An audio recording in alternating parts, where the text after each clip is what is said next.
अस्सलाम वालेकुम viewers, welcome to my YouTube channel student learning. ये हमारे MS एक्सेल की सीरीज़ का लेक्चर नंबर 21 है और इस लेक्चर में हम देखेंगे कि हम किस तरीके से MS एक्सेल के अंदर स्टॉक शीट को हम क्रिएट कर सकते हैं। तो ये स्टार्ट करते हैं। लास्ट लेक्चर में मैंने आपको बताया था कि हम इंडिविजुअल सेलर शीट कैसे बनाते हैं और इस लेक्चर में हम देखेंगे कि हम स्टॉक शीट कैसे क्रिएट कर सकते हैं। तो बेसिकली वैसे अगर हम देखा जाए तो हर जगह की जो हमारी स्टॉक शीट्स होती हैं वो अलग अलग होती है, जिनका जैसा माल वगैरह होता है वो उसी तरीके की हमारे पास स्टॉक शीट हम क्या कर रहे होते हैं, क्रिएट कर रहे होते हैं। यानी जिसका जैसा बिजनेस होता है उसी तरीके की अपनी स्टॉक शीट क्रिएट करता है। स्टॉक शीट का मकसद बेसिकली यही होता है कि हमारे पास जो है कितने मतलब जो माल हमारा डैमेज या ख़राब हो चुका है, कितना माल हमारे पास बचा है, कितना हमारे पास जो है माल बचा हुआ है, ज़ख़ीरा हुआ है, तो वो हमारे पास कहलाता है स्टॉक। ठीक है, तो मतलब बचा हुआ माल को हम स्टॉक बोलते हैं। तो हम यहाँ देखेंगे कि मतलब जो जितने भी डैमेज हमारा माल हो चुका है, ठीक है, उसके बाद डैमेज होने के बाद जो हमारे पास माल बचा है वो हमारे पास स्टॉक जो बचा है वो किस तरीके से हम उसको निकाल सकते हैं, वो आज हम स्टॉक शीट के अंदर देखेंगे। तो यहाँ पर हम देखें कि हमने एक सिंपल मिसाल तो मैंने एक स्टॉक शीट बनाई हुई है। ये हमारी प्रोडक्ट्स की सारी आईडीज़ हैं, ये आपको नज़र आ रही होंगी सारी, ये प्रोडक्ट की आईडीज़ हैं और ये प्रोडक्ट के नाम हैं। ठीक है, और यहाँ पर आने के बाद जैसे फॉर एग्जाम्पल यहाँ पर हमारे पास पेनाडोल एक टैबलेट है। ठीक है, पेनाडोल एक टैबलेट है, इसके 4 कॉटन्स हैं। ठीक है, 4 कॉटन, टोटल 4 कॉटन है। टोटल 4 कॉटन में कितने यूनिट्स हमारे पास हो रहे हैं, 200 यूनिट्स, यानी पर कॉटन में हमें 50 यूनिट्स पड़ रहा है।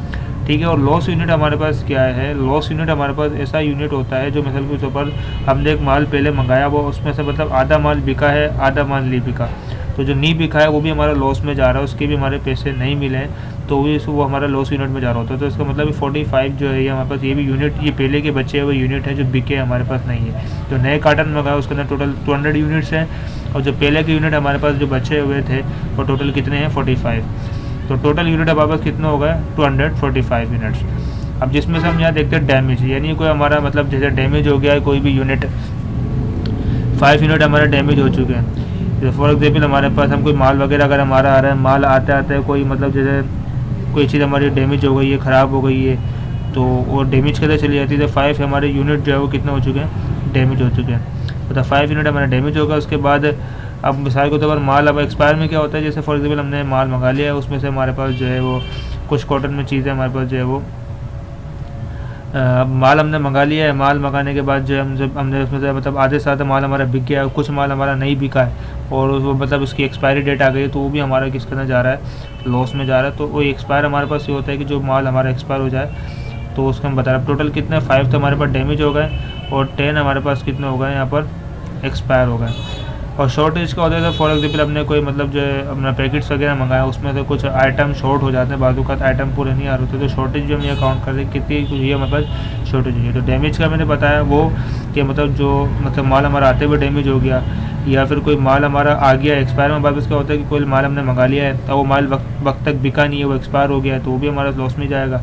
और शॉर्टेज ये है कि जो माल हमने मंगाया उसमें वो माल हमारा पूरा नहीं है, तो वो भी हमारे पास क्या है, शॉर्टेज है। तो ये जो तीनों कॉलम है ना, ये जो मैं आपको हाईलाइट करके दिखा दूँ, ये डैमेज का, ये एक्सपायर का, ये शॉर्टेज का, ये तीनों हमारे लॉस में जा रहे हैं।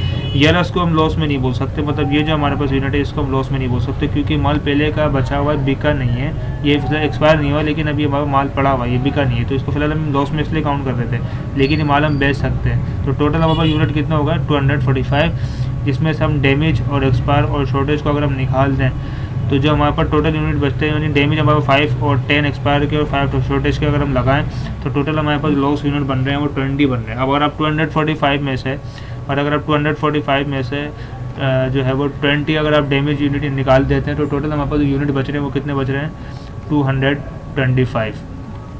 ये देखिए यहाँ पर मैं आपको बता देता हूँ।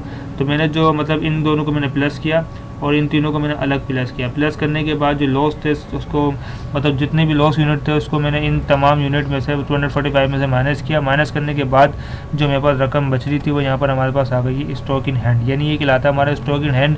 मतलब जितनी भी डैमेज वगैरह, एक्सपायर वगैरह, शॉर्टेज वगैरह सारी चीज़ें ख़त्म करने के बाद जो यूनिट हमारे पास बच रहे हैं वो कितने हैं, 245। तो ये हमारे पास बिल्कुल ये कहलाते हैं स्टॉक इन हैंड, यानी इतने हमारे पास बच रहे हैं। तो इसी तरीके से फार्मूला में सबके ऊपर भी क्या किया हुआ है, अप्लाई किया हुआ है, ये आपको नज़र आ रहा होगा, ये मैंने आपको यहाँ पर दिखाया हुआ है। तो ये कहलाती है हमारी स्टॉक शीट, यानी हमारे पास सारा माल जो है कट कुटाने के बाद कितना बच रहा है तो हमारे पास कहलाती है स्टॉक शीट। वो हम इस तरीके से जो है स्टॉक शीट क्रिएट कर सकते हैं। हर जगह की जो स्टॉक शीट हमारे पास होती हैं वो अलग अलग तरीके की बनती हैं। तो जैसा आपका मतलब बिजनेस वगैरह होता है, आप उसी तरीके की स्टॉक शीट यहाँ पर क्रिएट कर रहे होते हैं, फिर हम उसी तरीके के आइटम रखते हैं, उसी तरीके से हम डैमेज एक्सपायर वगैरह सारी चीज़ें कट करके हम यहाँ पर उसको मैनेज कर रहे होते हैं। तो आई होप आपको ये स्टॉक शीट समझ में आ चुकी होगी। तो इसी तरीके से हमारे चैनल को लाइक एंड सब्सक्राइब कर सकें ताकि मज़ीद आने वाली वीडियोस MS एक्सेल की सीरीज़ से रिलेटेड आपको मिलती रहें। अल्लाह हाफिज़।